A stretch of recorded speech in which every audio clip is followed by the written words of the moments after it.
going on, everybody? Welcome to another edition of Fantasy Hockey Picks and Bets presented by Prize Picks. I'm your host, Chris Meaney, right here on the Mayo Media Network. Thanks, as always, for taking the time to hang out. And since you're here, please smash the like button, as our buddy Pat Mayo says. If you have a question, a comment, a concern, leave it there in the YouTube section. It is time for the Prize Picks play of the day. We got our guy Cecil Peters hanging by in a little bit, and it's Masters week, so maybe get a golf pick out of him on the way out. Only 5 games on the ice tonight, and an early one between the Oilers and the Senators. And that's where we're going to start here with the Prize Picks. Follow the link in the description for a 100% first deposit match of up to $100 promo code in that link, prizepicks.com. You can mix and match across all the sports that you love, and they're all going on right now. It's a fun time to be a sports fan for sure. So I was looking at prizepicks.com, and I know I've talked to you guys a lot about the same players. So I left the Avs guys off the board. As I said on Monday, if you want to take them, by all means, take them. They're good plays every single time they touch the ice. But Leon Draisaitl here at 4.1 is a little low,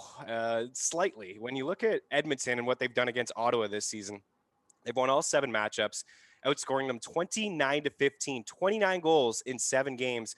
Draisaitl has 7 goals and 17 points. 17 points in 7 games. He had one game where he had 6 apples. Absolutely crazy. 22 shots on goal over that span. You look at the Senators overall as a team, 5-5 per 60 minutes.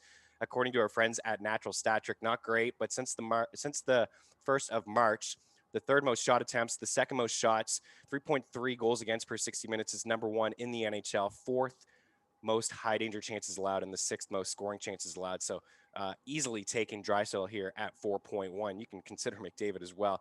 And then the next guy here is Anze Kopitar. We've talked about him a lot on this show, just the disrespect. The fantasy point total here is at 3. 8 goals and 40 points in 37 games this season. A little bit quiet lately. He's gone through a bit of a cold spell, but he does have points in 3 of his last 4 games, 7 shots in his last 2. Not a big volume shooter, but an assist in 4 shots in his last game against Arizona. Also had a block in there. You get half a point for a block, and he's cleared 3 points in 3 of his past 4 and all 4 games against the Yotes this season. So Kopitar may seem like a risky play, but I'm taking the over on 3. Check out prizepicks.com for the latest. Let's bring in Cecil Peters at Cecil Peters. Check out his YouTube page as well. Give him picks all the time. Happy Wednesday, man. Welcome. Yeah, it's going good. I think last time I was on here, it was about -20 and blowing snow outside. And today it's supposed to be +20 and there's nothing blowing around. So we're calling it a win and giving some hockey picks. Man, has it been that long? Holy crap. Yeah, -20 and blowing. It was cold here the other day, too. The golf course here out east opened up and then closed within hours because it was snowing, freezing rain, and it was about -10. So not fun. But, yeah, you and I are going to give some picks. As I mentioned, it's Masters week, so you're always in tune with golf, but I know you're super excited this time of the year as well.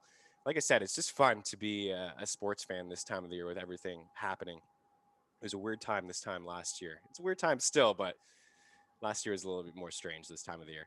Let's start with the weird Sens. time, but a little more normal this time around. Yeah. So luckily I don't do the baseball like you do. So I got a little more free time to pay attention to hockey and golf. So I got that going for me. Yeah, there's lots of baseball happening here on Mayo Media Network, as I'm sure you guys are well aware, the viewers and the listeners. Lots of great info every single day, really. I know Garen's on here 3 times a week, and then Big John from FTN checking in as well. But you and I are going to talk some hockey. We'll bring in Matty Best throughout, get his thoughts on his Leafs, and a goalie that cannot be stopped. But first, we're going to start with Edmonton and Ottawa. This game's early. It's 5 p.m. Eastern. It is not on the main slate for DraftKings. So only 4 games to talk about on the way out. But as I mentioned, Ottawa's really struggled with Edmonton this season. They've been outscored 29-15. They've lost all 7 matchups. They're home dogs here today, +155, 23-18 against the spread, 13, 22, and 4. The total is 6. Edmonton -182, 23, 14, and 2. Is this just as easy as Edmonton or puck line? Do you feel like Ottawa could be a potential puck line dog here tonight, or taking them at home, or like what's your initial thoughts when you see these 2 teams play? Because man, we have a long sample size now, Cecil, and it hasn't been good for the Sens. Yeah, so there's 2 things at play here for me. I think if you look at Edmonton, there's kind of 2 ways that they're coming into this game, right? They're coming into this game with their record against Ottawa, where they obliterate them every game, get 6-7 goals every game. But then they're also coming in where they've struggled in their last 5 games. I think since mid-March, they're generating less shot attempts than any team in the league. But when you look at the teams they've been playing, they played Calgary, who's not very good right now, but they play really slow. They play Montreal, who just has Edmonton's number. And they play Toronto, who seems to have Edmonton's number as well. So they've had some tough matchups of late, and it seems for Edmonton lately, anytime they're in a bit of a slump, Ottawa's the cure, and Ottawa's probably going to be the cure again. So it's hard to see them losing. And you're getting them at minus 182, I think it is now, where early in the year, I think it was minus 230. You'd have to bet on Edmonton. So I think their recent slump has helped that number. I'm obviously not betting on the Oilers because I'll never bet on the Oilers, but it's really hard to paint a picture where they don't win this game. Is that the the Battle of Alberta in you? Is that what it is? You just stay clear of the Oilers, or also they are inconsistent. To your point, they've been brutal lately. The Leafs and the Habs have had their way, in particular, shutting down McDavid and Draisaitl, both of those guys. We talked about it on Monday, and if it wasn't for the Sens, we'd just be talking about the Oilers being an overrated team again this year, I think. Yeah, exactly. But for the purposes of tonight, it is the Sens. So it doesn't matter what you do against Toronto. It doesn't matter what you do against Montreal. They're playing Ottawa tonight. So yeah. I'm glad they're not on the main DraftKings slate, because every time they are, like you said, the Battle of Alberta and me, I refuse to play these guys. And sometimes it pays off. It's paid off the last few weeks because they haven't been playing well. But every time they play Ottawa, it's 5 points for McDavid, 5 points for Draisaitl, 3 points for Nugent Hopkins. So yeah, I like your call on Draisaitl with the 4.1 on Prize Picks. That seems way too low given the opponent. And yeah, it's too hard to paint a scenario where Ottawa can compete with them in this game. Yeah, especially when you look at Prize Picks and you see other guys like, I'm just bringing it up again, but I'm pretty sure McDavid was 5.5. Like, that's obviously pretty high, but, you give him the matchup, right? He's getting the respect. He's 5.1. Matthews is 5.5. Like, there's no reason that Draisaitl shouldn't be 5 or 5.1, right? It has to be their last 4 or 5 games. Like McKinnon. McDavid's got 5 shots, I think, in his last 4 games alone. So these guys just aren't getting a ton of chances, but they're playing the teams that know how to shut them down, and now they're playing a team that doesn't know how to. Right. Yeah. So I'm looking at some props from this game. It's crazy. I would never do this, but I wanted to bring it up that McDavid to get a point is minus 385, which is crazy. Draisaitl is 360, but to get 2 points, to your point earlier, lots of points in here. McDavid minus 107 for 2 points, but Draisaitl plus 110 for 2 points. That's not a bad little prop that I can get behind. I think, Cecil, I would rather do that than take the over on McDavid shots or the over on Draisaitl shots, or a guy that seems to burn us a lot on this show. I don't know how you feel about him, is Brady Tkachuk. He hasn't been shooting as much lately, but every time he comes up on this show or FTN subs bring him up, I was like, yeah, I mean, it's okay. But, when I seem to put money on him to get 3 or 4 shots, it does not happen. So he's just off my list. I don't know how you feel. I think it's just the young inconsistency in him, right? Like Brady Tkachuk's going to be an awesome player. He is an awesome player right now. He's going to be an even better player 3 to 4 years down the road, but he'll go through hot stretches where he gets 9 shots a game, and then he'll go through cold stretches where he gets 2 or 3. So I'm not sure who Edmonton's starting in that. If they are starting Koskinen, which against Ottawa probably isn't the worst place to get him in. Good call. Then I would maybe look to Brady to get some points, but. Yeah, it is the first of a back-to-back. So yeah, we could see Koskinen. Let's bring in Matty Best. What do you think, Matty, about the Oilers' potential puck line in on the Sens? What do you think about the shot props? You're going to hit me with the Oilers money line here. I think that's my play. Out of all the shot props, I can't go back to Brady Tkachuk. There was a time on this show where I went after him like 3 times over like 6 shows, and he hit all the other times that I actually went in on him, or I didn't go in on him, and he completely whiffed the times I went in on him. So I stay away from him, and he joins Barkov on that list too. But yeah, Oilers money line is where Barkov again last night too. Don't touch him. You're welcome. Everyone is welcome that I don't touch Barkov anymore. He had a couple nice goals. That was an entertaining game between the Panthers and the Hurricanes. Yeah, he had the 3 shots. A lot of guys are hitting in that game. Vetrano is a guy that we've talked about. He's been plus money. He's been shooting the puck a lot. But yeah, no Panthers tonight, so we'll stop talking about them. I think I'm in on that plus 110 for a 2-point night. I don't know if I can, what you said, Cecil, is spot on with just their play lately. I don't know if I can put my money on the puck line. It's probably just get involved maybe with some parlays and whatnot. I am in on the under for now. I know it's scary, only if it is Mike Smith, because I think he could do enough to shut the door. And if it's like a 4-1, we'll get there. But that's a bet. I'm going to circle back maybe closer to puck drop when we get some goalie confirmation. The game is a little bit earlier, so the total is probably a little bit scary considering what the Oilers have done to the Sens. Any final words here in this game? You want to move on? Yeah, I mean, I'll be smiling if the Senators can just beat the wheels off the Oilers, but I just don't see it being that realistic. It's tough, man. Yeah, they've had a hard year. They've hung around with teams, but it Hey, just hasn't been there all year. Calgary every time. They can beat Calgary, they can beat Montreal, they They can can beat beat Toronto. Montreal. So Yeah, weird, really weird, but they can't beat the Oilers. All right, Habs and Leafs. Leafs back home minus 143, 15 and 24 against the spread, 26, 10 and 3, kind of running away with the North here. The total is 6, 17, 9 and 9. Montreal Road Dogs plus 125, 17 and 18. It feels like forever since these two teams have played, but the Leafs, up at the top, 55 points, Jets 49, Oilers 48, and the Habs 43. They played 4 fewer games than Toronto. But what you and I and Maddie talked before we got on the show, and what we've been talking about a lot here, is Jack Campbell, Soupy, as Maddie likes to call him. 9-0, 1.53 goals against average, a 9.44 save percentage, and 2 shutouts. We're going to get Jake Allen tonight. It's a first of a back-to-back for the Canadians. They're back home against the Jets tomorrow. Probably going to get Jake Allen again in that one too. Price is hurt. Gallagher's hurt. A lot of depth, though, in this Canadian team. I think they'll be fine. I'll let you take it away, Cecil. What do you think, man? Toronto's playing really good, 7-2-1 in their last 10. yeah, and you talk about depth, and Montreal obviously has the depth, which we've talked about a bunch, to kind of withstand a few injuries. It sucks when it's a top guy like Brendan Gallagher. I think that injury hurts a little more than Price, just because Jake Allen can fill in pretty seamlessly as long as it's not too long term. It looks like Kotkaniemi's going to get the first shot up there in Gallagher's spot, which I'm interested to see play out because he's kind of a younger, smaller, skinnier. He hasn't kind of developed that strength yet. So I don't know if he can go to the hard areas like Gallagher does, but I think he's going to be a good value on DFS. And then as on the Toronto side, you're really seeing now that they're fully healthy, how deep this roster is. Like when they're healthy, they have 4 lines that can go. They have 3 defense pairings that can go, and they've got the goaltending figured out right now. So who knows how long that'll last? I know Jack Campbell gave up 3 goals last time out, but they scored 5, so didn't really matter. Yeah, didn't. I'm really interested in Kotkaniemi as well, because he's going to play right wing, which I think he said before he's played a little bit, over in Finland.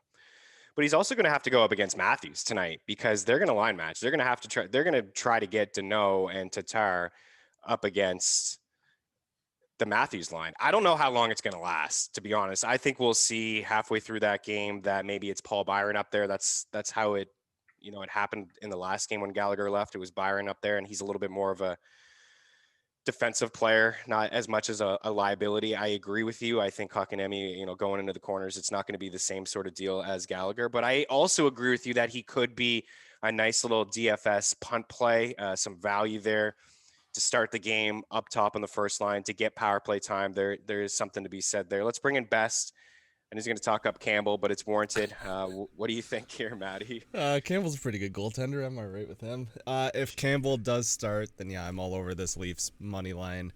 Wow, my goodness, why can't I remember? Hutchinson starts, then easy to forget his name, right? Yeah, then there's a good reason for that. Yeah, I try to block him out completely after he fooled everybody for the first couple games where he looked pretty good. If Hutch does start, then I'm all over the Habs money line here. But really, it's that would be that big of a difference for you? Yeah, I've never been so terrified watching a goaltender in my life. I get it. He's not a very good goalie. What do you think about an Alex Galchenyuk revenge game? Yeah, there we go. My goodness. I had to ask. Yeah, I mean, he's what we said on Monday. He's playing really good. I know he's going to be fired up. There's no question he's going to be fired up for this game. He's been around the block over the past couple of years, but this is where it all started for him in Montreal. Yeah, maybe a revenge. Sure. I lean the under here. The Habs have been playing super tight, really tight defensively, and so have obviously the Leafs. So is Toronto. Yeah, exactly. So exactly. the total here at 6, I think the under for me is the play. I've been hammering the under for Habs games for a while now. Didn't get it on the other night. We got the 2 against the Oilers. We got 1 of the 2 against the Sens. There was just a lot of sloppiness in that second matchup between Ottawa and Montreal. But I'd like the under here, especially if Campbell's going to go. And Jake Allen's been fine. I mean, a 9.29. 9.22 He's been better. Percentage. He's been better than Price. So he actually has been. Yeah, he's been more consistent at 2.23 goals against average. So we're on board here with the under 6. Yeah, just wait for the goalies to be confirmed, because Michael Hutchinson can come in and he can just fucking blow the over in one period. So I would wait on that, but You As a never know. Habs guy, I want to see Soupy. I want to see Campbell here tonight. I want to see where Montreal stands with how good he's been and how great Toronto has been. So, come on, give him. I Yeah. think it's going to Give be Campbell here. I'm excited for your series of messages to me as this game goes on, or my messages to you with me freaking the hell out if yeah. Hutch Yeah. starts. Yeah, I mean, you're gonna sit back with your feet up and your hands behind the head, right? I mean, it's a little bit more intense for Montreal, even though Calgary and Vancouver are making it pretty easy on the Canadians to potentially get into the playoffs lately. But I like the under. Couldn't find Toffoli's shot props over the past couple days, but he is here finally. 2.5 over on DK. Man, Cecil, we had some fun on Monday. There was some random shot props at William Hill. Like Dustin Brown was 1.5, Kyle Connor was 1.5. Like they just made a bunch of mistakes. Yeah. If you can get the And ones, the ones are nice. Usually you only get the ones on guys like I see ones on defenseman, Ryan Getzlaf, Dylan Strome. yeah, But yeah, if you can get 1.5 on a guy like Tyler Toffoli, that's as close to a lock as you'll get. yeah, and they took him down pretty quickly, of course. But yeah, like Matt Grizzlick, there's another defenseman there. Ivan Provorov was 1.5. But I'm just take a quick look again. Our free prop shop over and parlay calculator over at ftnbets.com. You can get the best possible odds. Yeah, William Hill's pretty good, man. And Bet365 is very similar north of the border. I know you're a cool bets guy too. But William Hill's 2.5 minus 135. DK is not bad here at minus 143, 2.5. But just shop around and you can do so by checking out ftnbets.com. You really got me on Mitch Marner when you were on this show a while ago. We were talking about the narrative of him being a pass first guy. And he went through this big stretch where he was shooting a lot. Cecil, I know you were racking up some dough taking him. Are you interested at him at all? 2.5 or Austin Matthews 3.5? No, just because Montreal's one of the better teams at limiting shots against. So Montreal's not a team I like to target for shots against. It just rarely seems to go well. If anything, you can always take Matthews at 3.5 because if he decides he's going to have a night where he shoots the puck, he'll just shoot it from anywhere. So you can always take Austin Matthews, but I don't usually target guys against Yeah, good Montreal. call. The Habs have allowed the fewest shots against per 60 minutes at 5-5. So it's just a matter of the power plays. And that seems to be the difference when Montreal and Toronto play. Yeah. The special teams, the skilled game, whether there's a 4-on-4, 3-on-3 overtime or power plays, it's usually GG. Good game. And Toronto's been bad on the power play lately. Yeah, but what's that about? they finally broke out of it against Calgary last game. Matthews scored on the power play. So I think it's probably going to be one of those scenarios where they finally kind of busted it open and now they're probably going to get 2, 3, 4 goals on the power play if they get the chances. So Montreal, stay out of the box. Yeah, stay out of the box or you're going to lose. All right, so Yeah. we've come to the conclusion the under that the least probably is the play, but under for me for sure. Next matchup here, Vegas and St. Louis. Cecil, we said on Monday, Vegas, they were about, I think the same, actually, around minus 148. We took them on the money line, and they had their way with the Blues pretty easily, a 6-1 win. Man, St. Louis absolutely struggling. All three of us talked about Binnington before. He didn't even get the start in that game. St. Louis, not even in a playoff spot. They're 5th in the West, 16, 16, and 6, 5 points back of the Coyotes. They're plus 128 at home, 10 and 28 against the spread. I mean, I'm going right back to Vegas here. I don't know, Cecil, what's going on with St. Louis. Money Puck put out a graphic there last night that, they're one of the worst teams at 5-5 in the entire league. Expected goals against through the roof. They're not scoring any goals. They're 2-7-1 in their last 10. They've lost 7 straight games. Do they get a W here against Vegas? I mean, I don't know how this team doesn't score goals. They played Anaheim and they played, I think, Ryan Miller and Anthony Stolarz, and they put probably 80 shots on the board. And I think they got 2 goals. And then, so that kills your confidence. And then your next 3, I guess your next 4 games, including tonight, Colorado, Vegas. And obviously Colorado does whatever they want. Yeah. And now they're playing Vegas, and Vegas kind of in a slump of their own, partially due to suspensions, injuries, not having enough players. But Vegas struggled a bit against Minnesota. And then they come in, their top line's still not scoring, and they spank St. Louis 6-1. And they didn't even get any production from the top guys. It was Will Carrier and Keegan Colasar and guys like that carrying the team. Thomas Nosek, he's got points in like 9 of 12 games. I know. So Vegas is getting scoring up and down the lineup right now. Their first line's not scoring, but it doesn't even matter.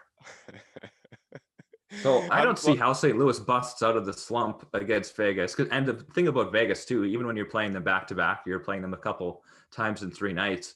You're getting a backup goalie who's one of the top 5 goalies in the league, and then you're getting a starter who's a top 5 goalie in the league. So there's no break, and you're not busting out of a scoring slump against Marc-Andre Fleury. No, yeah, you're not. The Nosek thing is hilarious. I know I've seen all the points, and there was one game where he got robbed like 2 or 3 times. Where he could have had and Colasar too. Colasar should have scored. He got robbed by Cam Talbot, and then the next shift he had an even better chance, and he just like fluffed it in, and Talbot was able to reach back with a stick and grab it. And I mean, everybody is rightfully saying, oh, that's an amazing save by Talbot, but buddy, at some time you got to put your head down and bury the puck. Muddypuck.com, here it is. So credit to them. Worst 10 teams in the league according to their power rankings. And no, they include, save percentage, share power play time, expected goals, both ways, unblocked shot attempts, power score. They got St. Louis dead last. 31. And they're getting everybody back, right? Like Colton Parayko's coming back. They got Tarasenko back. Like if there was any time for them to start playing, it was 2 weeks ago, and that's when I don't know if they just need to be more of an underdog and they need to have to fight for it. But now you got Tarasenko on your third line, unless they switch that back up. They have 3 lines that should be able to score. Robert Thomas is back, and they just can't do anything against anybody. Yeah, it's super strange. Hoffman was a scratch there the other night, and then he got a goal. But yeah, I can't put my money on St. Louis to turn it around. Yeah, they've lost 12 of 14. So, but I do think this is a great spot for some of the Vegas guys to bounce back, right? So if you look at the boss score last game, you'd say, 6-1. Okay, Pacioretty finally started scoring again. Stone did, but they didn't. No. But what happens tonight is you get Chandler Stevenson back off of his suspension, and he's not a big offensive guy. He's not a playmaking center, but just the way he plays, it seems to work for Stone and Pacioretty. So I think Pacioretty, who we usually take for shot props all the time, he's like 6 on the team in shots in the last 4 games. Marchessault's got more than him. Theodore and Pietrangelo, I think, have 16 and 13 shots in the last 4 games. So that's where they're getting their offense from. But I think now that Stevenson's back, the lines, I'm assuming, will go back to normal. I would expect a big night from Pacioretty here. Yeah, I like it too. I was actually thinking about him on the prize picks, and I was looking at the game log like you, and the shots haven't been there. The points haven't been there. He was bumped off the first PP. Yeah, that was brutal. That was a bad call. Yeah. I mean, Riley, especially for a guy like Riley Smith, who's having a year where he's struggling, and Pacioretty's got so much chemistry with Mark Stone. So they did put him back on the first power play last game. So I feel better about going to him now. Totally. Yeah, I would agree with you. I still like Marchessault, so we've been giving him out 2.5 shots. Not bad price here. Again, William Hill is going to give you the best odds at -133. DK is sitting here at -155. And I think he's got 15 in his last 4 games, so averaging well above that. Yeah, he's cleared it in 4 straight. There's a stretch there a couple weeks ago. He had 8 against the Blues, and then the very next night he had 8 against the Kings, and the very next night he had 7 against the Blues. So he's been a little bit better lately too. But you're right, Riley Smith has been awful. This guy has been really bad, and I was really puzzled with that switch. But it's nice to see Pacioretty back on that top unit. I can get behind all that stuff. Yeah, Vegas for sure. Maddie, you agree, right? We talked about this last time. Like, we can get Vegas at those odds, no matter who they're playing. But now they're playing a struggling Blues team. Yeah, when I was building these graphics, this instantly locked in as just my favorite bet of the night. Vegas money line here just seems, it doesn't even seem trappy at this line. It just seems like, do the books not know how bad St. Louis has been? Because that's what it honestly feels like here. I like the over too. 5.5. I actually like that. I think the Golden Knights can give us 4 on their own. You just need the Blues to hit 2.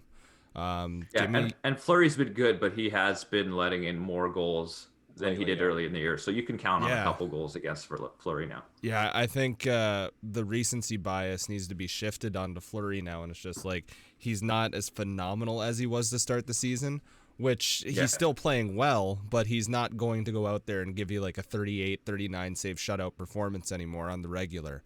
He's here to give up a couple goals, even against a struggling Blues team. I do like the puck line too for the Golden Knights. I think there's enough recency that I can happily go lay a puck line bet on the Golden Knights. Yeah. I remember a couple of years ago when the Blues won, they were like the worst team in the league. When they won the Cup, they were the worst team in the league at one point. I remember talking about them at The Athletic. They were 33-1 to win the Stanley Cup, and a few of us, we hit that bet. but this doesn't seem like they had made the coaching change at that point. And Bennington was so strong in goal. It's when he came on. I remember his first game was a shutout, and then he led them into this run where they're just not getting the goaltending and they're not scoring. So it's really tough. Let's move on.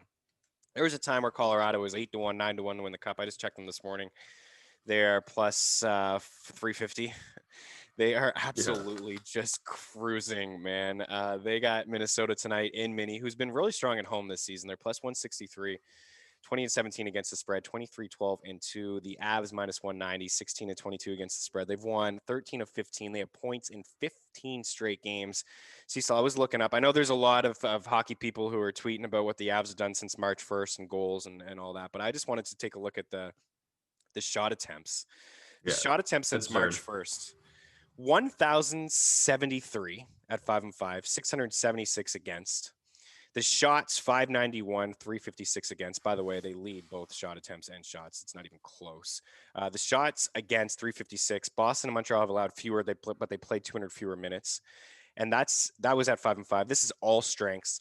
1,300 shot attempts, 898 against. 766 shots, 491 against. They are just dummying absolutely everybody. Everybody, man, it is crazy. The 5-4 win against Minnesota the last time out was probably one of their closest and hard-fought games in a while. And it should have been 5.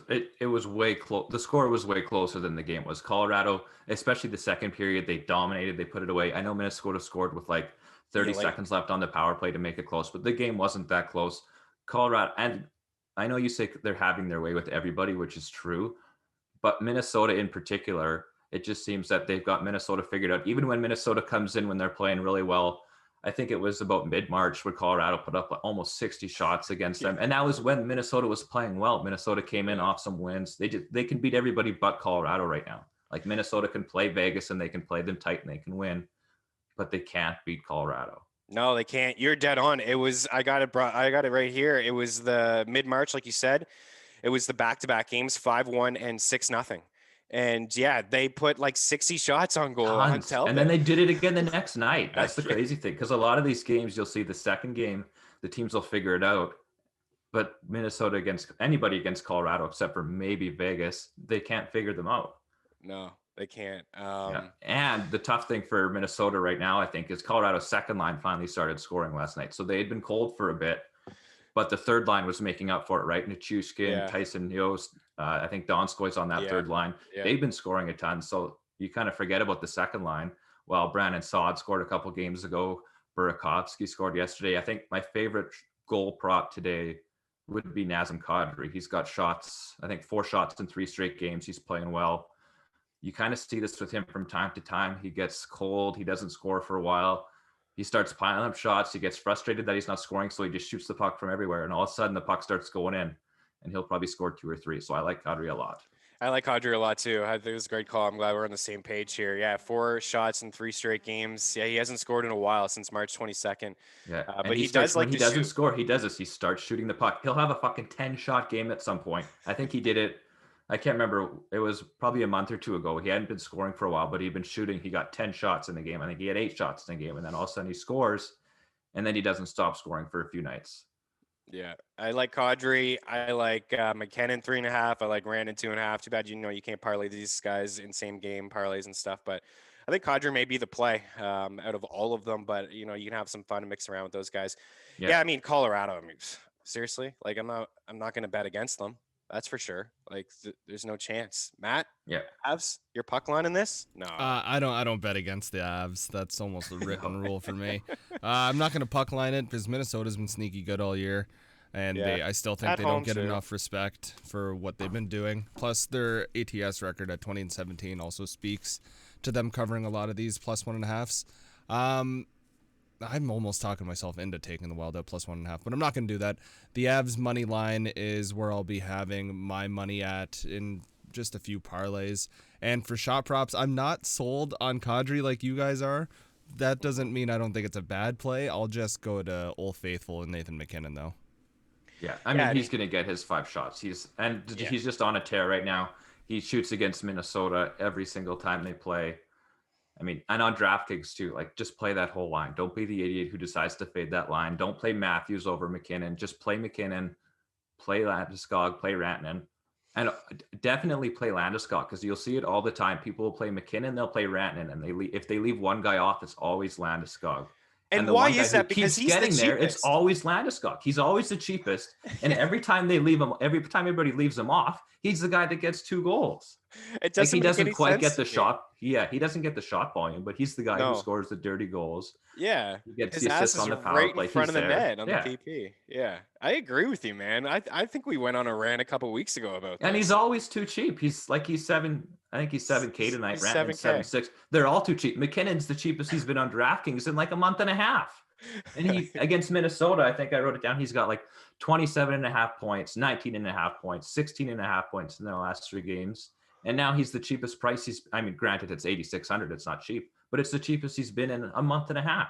Yeah, look at this. 8-9, And he's on a heater. 9-9, 8-7, 8-8, 9-9-2, 9-1, and then 8-7. Yeah, he's on a heater. He's got 4 goals over. He doesn't not get there. Even if he only gets 1 assist, he never doesn't do anything. There was one game he played, I think it was against Anaheim a few weeks ago, where he didn't do much, but all of a sudden, end of the first period, the guy's got 3 blocks already. So even when he's not getting shots, it's like he's always going to find a way to be in the mix.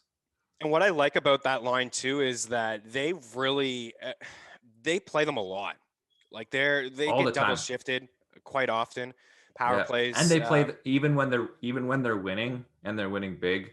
They don't get the 22, 23 minutes. But when they get a power play and they're up 5-2, guess who's going out? McKinnon's going out. And it's probably him. He's probably telling the coach, like, buddy, I got to get some points. Like, I got to catch Draisaitl. I got to catch McKinnon. Like, get me on the ice. There was one game, I think it was the Arizona game maybe, where they had a 5-on-3 late. Maybe, yeah, I can't remember what game it was, but it was a 5-on-3. They're up like 4 or 5 goals. And I'm like, there's no way they put out McKinnon.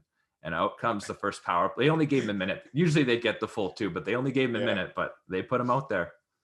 Yeah, I don't know how many times we've actually had to sweat Mikko Rantanen shot prop, and it's like, they're up 2 or 3 goals, and they're not going to get out there. But sure enough, he hops over the boards on the power play, like you just mentioned. Yeah, or you got them in overtime that one time. That's where right. I think he was at 1, and then all of a sudden he gets 2 in overtime. Yeah, yeah, it's great. I got a chirp from that. Like, oh, you sweated that one out. Good pick. It's like, hey, bud, come on, it worked out. Whatever. Yeah. All those guys, like them all. Yeah, you mentioned the heater. I mean, 9 points over a 16 point streak, multiple points over that span as well. 2-point games. Yeah. I don't understand the Landeskog pricing. It's been like that over on FanDuel too. He's been a bit of a discount. And it's been like that for 2 years. Like, it's not like this is a new thing. It's like they decided, we can't put all these guys at 8. So we'll stick Landy down at 7. Yeah, it's weird. Like, Rantanen should be above 8. Like, I think he's been around 8 a couple times, but 7-7, no matter who they're playing. It's crazy. Yeah. The Avs are legit. They're great. Shot props, just all the volume that they have. That's why we like all these guys for the shot props. Yeah. And if you need a cheap goaltender on DraftKings, don't be scared to play the Minnesota guys, because they can let in 5 goals and lose and still get 15, 16 points. Yeah, I agree with that. Just the other night, it was Cam Talbot had the both wins against Vegas, but there was a night where he lost. Yeah, he gave up 5 goals and he had like 20 DraftKings points. Yeah, he did. Yeah, and his last loss was, or his second last loss against the Sharks. He had 36 saves and still ended up with 20 DK points. So yeah, I agree with you. 7-2 or 7-3 for Cam Talbot, and they've been riding him. One more game, we'll get to DK. Arizona and LA, the total here 5.5. LA really just they're struggling lately. They went through this stretch where they were playing really good hockey, but they've lost 3 straight. They have 3 wins in their last 10. They're at home -114. Arizona -103, 19-20 against the spread, 19-15-5. The total here is 5.5. So yeah, the Yotes are in a playoff spot right now, man. Good luck to them if they get in. Having to play Colorado in the first round. That'd be a quick series. What do you think about this game? This game is a tough one for me to pick, because I think the LA's the favorite, which I don't think is correct, but I do think LA wins the game just because they lost last game. It's the rematch factor we've talked about before. And they're right. I mean, they should be rightfully pissed that they lost that game 2 nights ago, because I'm not sure if you were watching it. It was a 3-1 goal, the 3-0 goal, whatever one it was. The hat-trick goal for Bunting was a mile offside. Like, they showed the replay. It was beyond clear that it was offside. They called it a goal on the ice. LA was rightfully I mean, they were pissed. I think Yeah. I think that was the goal that made it 4-1 and kind of put the game out of reach. LA played them pretty evenly other than the power play where they gave up 3 goals. So I think if they can stay out of the box, they'll probably win this game. It's probably going to be a Dustin Brown, Anze Kopitar night. I just think that when they're so evenly matched, when it's the rematch, when they got a little bit of extra motivation after losing, I think it's hard to bet against them. But at minus 114, it's also hard to bet for them. So this is probably a game that I don't bet, but I like a lot of these guys for DraftKings. Yeah, I would agree with you. I don't think I'll bet it either. It's really tough to call between these two teams. I think you said it spot on. Bunting is a guy that I picked up. I sound like an idiot because I'm saying I think LA is going to win, but I don't think they deserve to be a favorite, which I know doesn't make sense. Well, but it yeah, just, but I would just agree. LA as a favorite doesn't make sense. No, it doesn't. Considering how they've played, and you got Arizona and how Arizona's playing. They're hot right now. They are hot. Nathan Hill has been good in net. Yeah, it's just a game that I'm going to stay away from. Like, I don't typically put money on average teams, and that's what I think both of these teams are. You mentioned Bunting. I want to bring him up for a second. For those playing in deep fantasy leagues, I watched the game the other night, the hat trick. I watched the one before that against the Ducks, and man, he looked really good. He played 19-18. I picked him up in a Fantrax league. Yeah. He gets minutes. I think he's there to stay. He's got the 4 goals and 5 points, 2 power play points. He's got 13 shots on goal over the 4 games. You're playing in bangers leagues with hits. He's got 6 hits over that span as well. Yeah, Fantrax, he's making under $1 million. Obviously, he's just a young buck. And he, it's a deep league ad. He was actually, he's not even that super young, but a 2014 pick, I believe. And he was playing really well. It's not like some guy that wasn't scoring this year. He was getting a lot of points in the AHL. Yeah. So the one thing I like about Arizona is when they list their lines, they just kind of randomize the order. So this line with Schmaltz, Garland, Bunting was listed as they changed it to the first line last game, but for 2 or 3 games they were listed as the 4th line. And you look at the lineup, you just like Johan Larsson's on the first line, and then Nick Schmaltz and Connor Garland are on the 4th line. So it helped keep their ownership down, right? Like I had Bunting on DraftKings for the hat trick, and he was like 2% owned because according to every site and DraftKings, it was the 4th line, right? So it's a $2,500 4th line winger. But when you look at it, he's playing 18 minutes a night. He's playing with his line mates on the power play. That line played awesome. Like they were good on the power play. They were good at even strength.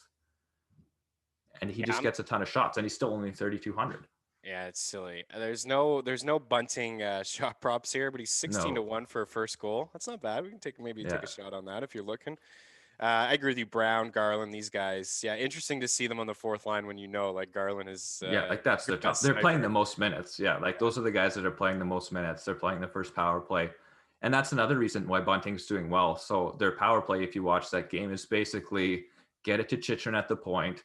Yeah. He takes a nice low shot and they go for rebounds. And that's how they scored 2 of their goals. So you're getting the Chychrun shot, you're getting the assist from him, and you're getting the goal from either Bunting or Schmaltz. I think Schmaltz probably in a normal game, he maybe would have got 1 or 2 of those goals, but the bounces just kind of went to Bunting and he put it in. So I think Schmaltz is a really good play as well.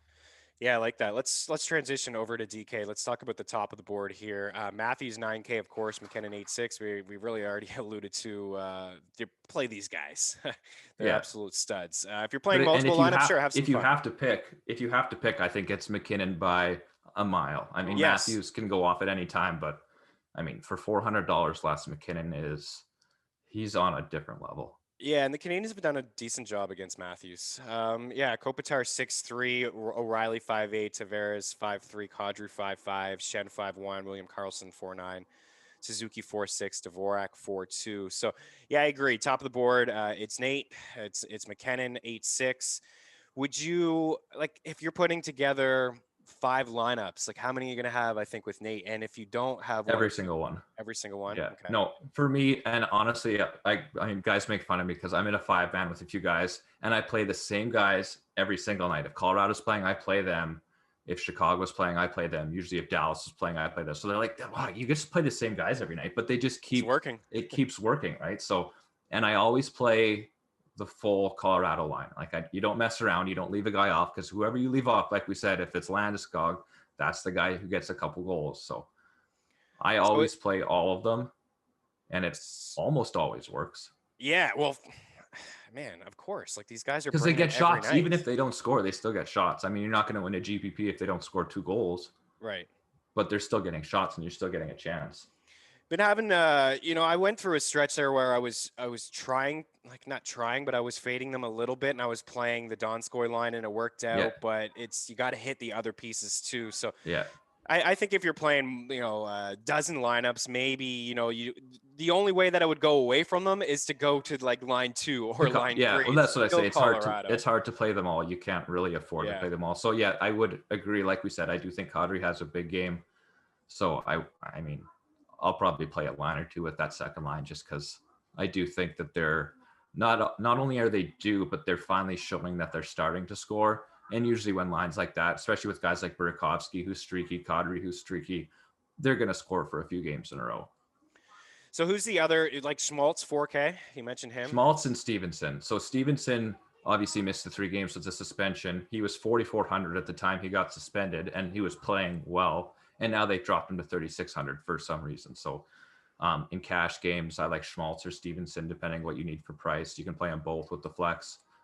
I just think they're both too cheap. And Schmaltz is getting shots too. Like he didn't get a ton of shots last game, but he's got, I think, 12 shots in the last 4 games. He's playing 19 minutes a night. He's playing on that first power play. Him and Bunting are kind of both in front of the net. So when Chychrun takes the shot, I mean, the rebound's going to pop to one of those guys. So yeah, I like it. Over at our guy, Thomas Nosek, 2,900. Oh yeah, Nosek. Why not? Right? He was getting PP time there the other day too. Yeah. Yeah. Oh my goodness, what's going on? Okay, wing 7-9 for Pacioretty, 7-7. Brandon Marner 7-6. Landeskog 7. Toffoli 6-7. Perron 6-6. Stone 6-2. Kaprizov 6K. Tarasenko 5-9. Garland's there at 5-8. Yeah, I think you're really onto something with the Garland and the Bunting, and yeah. The only thing with them is the cat's out of the bag with those guys, so they will be popular. Yeah. I would assume. What else are you doing at wing? So the cheap guys, I would say, I mean, everybody's going to say Bunting and Galchenyuk would probably be the cheap guys that you'll go to, 32 and 3,100. I like Saad. I like Burakovsky. Burakovsky's a guy that once he gets going, he kind of shoots the puck too. It's hard with these Avs guys because you say with all of them, oh, he shoots the puck, he shoots the puck, he shoots the puck. And with most teams, you go, well, they can't all shoot the puck. But with Colorado, they kind of can. They can put up 55 shots in the game. So you could make your line with all. You could make a lineup with 6 Colorado guys if you really wanted to. But I do think the price is good for Pacioretty. It's going to be hard to fit him in with the Colorado guys. But he's cheaper than he has been. He's got his number 1 center back, kind of like we talked about. Those are the 2 stacks I like in Colorado and Vegas. And I think I'm kind of leaning Arizona. I think you've kind of sold me on them a little bit. I think, you're right. People are going to be on them a bit, but there is some salary relief there. It probably would be a pretty chalky lineup, Colorado and Arizona. 100%. Down, that's going to be pretty chalky. But if you want to go the other way with Kopitar and Dustin Brown, I think there's something there. Aiden Hill has been good, but they still give up. But he's still Aiden Hill, well. I mean, when he played Colorado, I think he gave up 4 goals in 6 minutes. So he can give up 4 goals in 60 minutes against LA, no problem. Yeah, absolutely. Pietrangelo up at the top, 6'3", Shea Theodore, wow, 6'2", Chychrun 5'9", we got Makar at 5'7", Martinez 5'5", Doughty 5'4", Weber and Petrie 5'3", 5'2", respectively. Taves is 5, Morgan Riley is 4'9", Krug 4'8". So yeah, I mean, if you can get up to those. Makar is underpriced. He's been underpriced for a while, 5'7". You can get up there. Taves 5. Looking for some value here on D. Do you see any that stands out to you? So at the top, I got a couple guys down low, but at the top, I just think it's too hard to pick between the 2 Vegas guys. Yeah. And then you look, there's a guy at 5,900. He got a hat trick 2 games ago. One last game, he got 2 assists, 4 shots, and now he's cheaper than he was for both of those games. And it's Jacob Chychrun.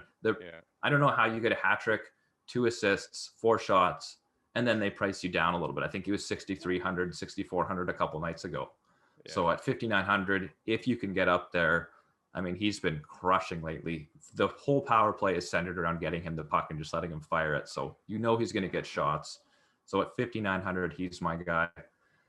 That being said, he's really hard to fit in with Colorado 1. With all the studs, 11 shots in his past 2 games. He's been a fantasy beast all year. I mean, he's a top fantasy defenseman. But you can also go in that same power play. You can go to Goligoski at, I think, 3,700. who's playing on that first power play. He's not taking the shots, but he's setting up Chychrun. He got 2 assists that way last game. He just passes the puck to Jacob and he fires it. So yeah. Yeah, I'm looking down too at the board, like low. There's really nothing.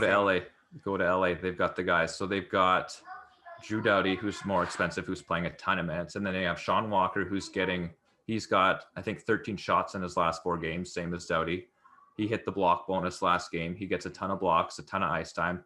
And then Mikey Anderson gets even more ice time. He doesn't quite get the statistics that Walker does, but he's also $700 cheaper. So if you need the salary, I think LA is the way to go, just because they're kind of hurt on D and they're giving those guys a ton of minutes. Yeah, they are. I noticed Anderson was on the PP the other night. I don't know how much time he really gets, but that would just be a bonus if you can get, even just a handful of seconds, minutes, just a bit of an opportunity. Yeah. I like the Walker call. He can block a few shots for you. These a couple times he's hit the shot block bonus. He almost hit the double bonus. I think he was 4 shots, 3 blocks last game. Almost hit it. Yeah, 9 shots in his last 2 games. Yeah, 4 and 4. He had the 4 blocks and 4 shots in his last game. Playing heavy minutes, like you mentioned, 23, 22, and 22 respectively. What are you doing in goal tonight? Besides Talbot, I like the Talbot call, but what else? Yeah, I mean, you can play the Minnesota guys just purely on shot volume. And I think if you're fading Colorado, you might as well just throw in the Minnesota guy, right? Because if you're fading Colorado, they're going to get the shot. So if they don't get the points, it's because of the goalie in Minnesota. I'll probably go Marc-Andre Fleury if I can afford him. I know, like we said, he's probably going to give up 2 goals. He's not the 1 goal against shutout guy that he was earlier in the year, but he's 7.9 is a good price. Yeah, 79. Sorry, I think that's price-wise, that's good. I'd like to play Grubauer, but I don't think I'll be able to get up there. Yeah, I don't think so either. Maddie, you're playing honestly, Campbell. You can pick the LA game and pick whatever way you think that game's going to go. Just take the goalie you think's going to win. Yeah, I like both of those guys. Matt, you're playing Campbell tonight? Yeah, I'm just going to walk to Campbell, click the button, and walk away. If Hutch starts, I'm going to click on Jake Allen and walk away. There's something to be said about Campbell, too, because the Habs, they have a lot. The opposing goalie gets the shot bonus quite often against Montreal. Yeah, goalies against Montreal has been a moneymaker for a couple of years now. Yeah, for sure. All right. What do you got for us, Matt? How did Monday go? It was all blur to me. Well, I'll give you kudos because you've been sick for the last 3 days and you're powering through shows. Your picks went 3-1. You hit the Edmonton Montreal under. You hit the Vegas money line. You hit the Leafs money line. The Philly Boston 5.5 over. They couldn't get there for you.